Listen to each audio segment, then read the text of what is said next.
বাটা মশলা রান্নাঘরে সবাইকে স্বাগত। আজকে আমি আমার বাটা মশলা রান্নাঘরে নিয়ে চলে এসেছি আবারও একটা নতুন রেসিপি। এটা হলো কাঁঠালি কলার থোর, অনেকে ভাড়ালি বলে। হ্যাঁ, তো এই থোর কিংবা ভাড়ালি দিয়ে আজকে বানাবো বিউলির ডালের বড়ি দিয়ে একটা নতুন রেসিপি। তাহলে দেরি না করে শুরু করা যাক, আর আপনারাও আমার সঙ্গে থাকুন পুরো ভিডিওটা দেখার জন্য। প্রথমে আমি এই থোরটাকে কেটে নেবো, আর কিভাবে কাটবো চলুন আপনাদের সঙ্গে শেয়ার করব। প্রথমে একটা পাত্রের মধ্যে আমি জল নিয়ে নিয়েছি, এর মধ্যে অল্প একটু হলুদ। এবার ভাড়ালিটাকে আমি, কিংবা থোর বলেন আপনারা, যেটাই বলেন না কেন, এটাকে ভালো করে ছাড়িয়ে কেটে নেব। থোরটা কিন্তু একদম নরম আছে, আর এই থোর কিন্তু কাঁঠালি কলা গাছের থোর। এই যে প্রথমে এইভাবে কাটা হলো, এত নরম যে এর মধ্যে যে মানে এই রোয়া রোয়াগুলো থাকে সেটা একদমই নেই, দেখুন এতটাই নরম। এবার আমি গোল গোল করে কেটে তারপরে এরকমভাবে সরু সরু করে যে কেটে নেব। কেটে এই হলুদ জলের মধ্যে দিয়ে দেবো, যাতে করে কালো কস দাগটা না চলে আসে তরকারির মধ্যে। যদি হলুদ না দেওয়া হয় তাহলে কিন্তু তরকারি কালো হয়ে যায় এবং থোড়ও কালো হয়ে যায়। ভাড়ালিগুলো কিংবা কলার থোরগুলো কাটা হয়ে গেল আমার। এরকমভাবে সরু সরু করে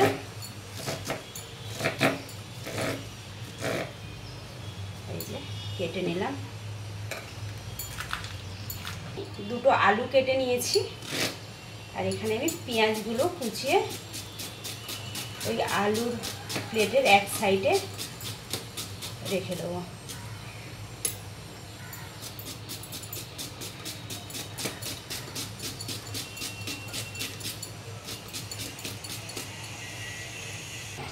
এখানে দিয়ে দিলাম একটু নুন,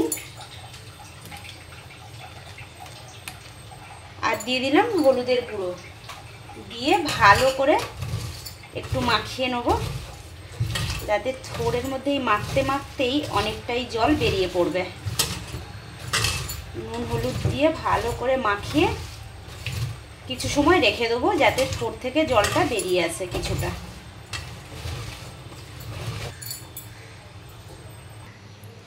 এবার আমি গ্যাসটা জ্বালিয়ে দেবো। গ্যাস জ্বালিয়ে দিয়েছি, এবার কড়াই বসিয়ে দেবো। এবার কড়াই গরম হয়ে গেছে, কড়াইয়ের মধ্যে দিয়ে দিলাম পরিমাণ মতো সরষের তেল। তেল গরম হয়ে গেছে, এবার দিয়ে দেবো ডালের বড়িগুলো। ভালো করে ডালের বড়িগুলো একটু নাড়িয়ে চাড়িয়ে নেব।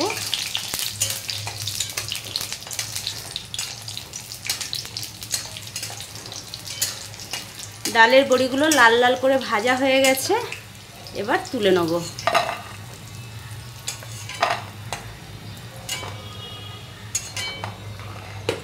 এবার ওই একই তেলের মধ্যে দিয়ে দেবো শুকনো লঙ্কা, তেজপাতা, সাদা জিরে ফোড়ন।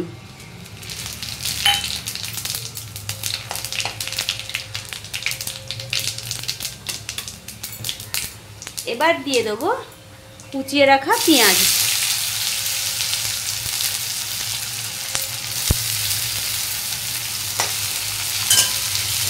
পেঁয়াজগুলো একটু ভাজা ভাজা করে নেবো, লাল লাল করে।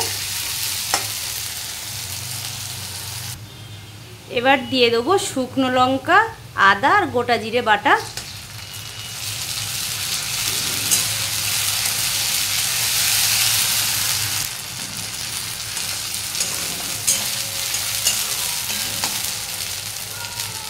এবার দিয়ে দেবো স্বাদ মতো নুন আর পরিমাণ মতো হলুদের গুঁড়ো।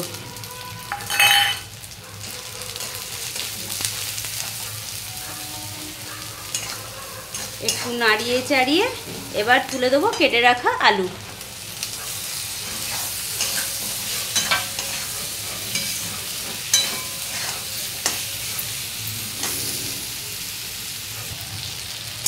আলু একটু ভাজা ভাজা হয়ে গেছে,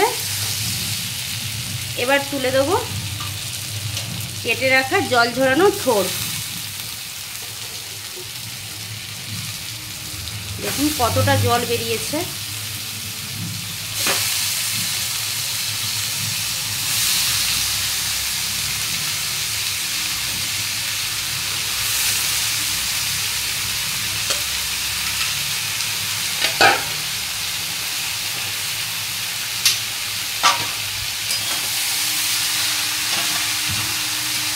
একটু ভালো করে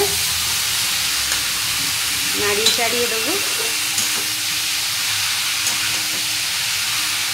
আমার এই থোড় রান্নাতে কিন্তু জল ব্যবহার করব না, এই থোড়ের জলেই থোড় আলুটা সেদ্ধ হয়ে যাবে।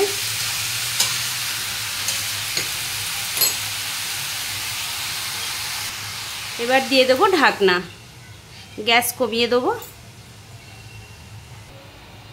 মোটামুটি 10 মিনিট হয়ে গেছে, ঢাকা দিয়েছি গ্যাস কমিয়ে। এবার ঢাকনাটা খুলে নিলাম। আলু অল্প আর একটু সেদ্ধ হলে হয়ে যাবে। দেখুন আমি কিন্তু এক ফোঁটাও জল দিইনি, জল ছাড়াই থোড়ের জলেই রান্না হয়ে গেল। এবার গ্যাসটা একটু বাড়িয়ে দিই।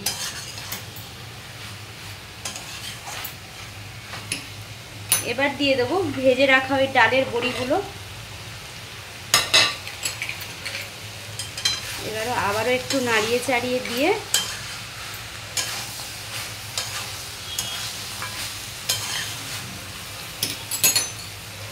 আবারও একটু ঢাকা দিয়ে দেবো 5 মিনিটের জন্য গ্যাস কমিয়ে। 5 মিনিট হয়ে গেছে। এবার 5 মিনিট পরে ঢাকনাটা খুলে নিয়েছি। গন্ধটা খুব সুন্দর বেরিয়েছে। দেখুন জল ছাড়াই আমার থোড় আর ডালের বড়ি দিয়ে, এটা কিন্তু বিউলির ডালের বড়ি দিয়ে রেসিপি আমার তৈরি হয়ে গেছে। এবার নামিয়ে দেবো। নামানোর আগে একটু ধনেপাতা কুচি দিয়ে দেবো, দিয়ে ভালো করে নাড়িয়ে চাড়িয়ে নেব।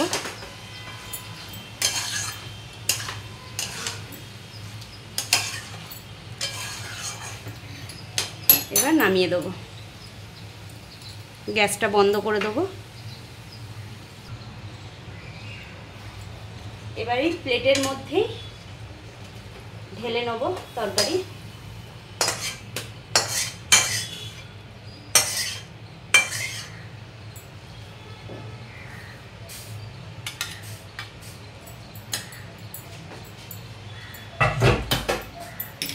দেখুন কত সুন্দরভাবে আমার থোড় আর ডালের বড়া দিয়ে তরকারি তৈরি হয়ে গেছে। আপনারাও এরকমভাবে বাড়িতে একবার বানিয়ে খাবেন। আর কেমন হয়েছে আমার এই রেসিপি অবশ্যই আপনারা কমেন্ট করে আমাকে জানাবেন।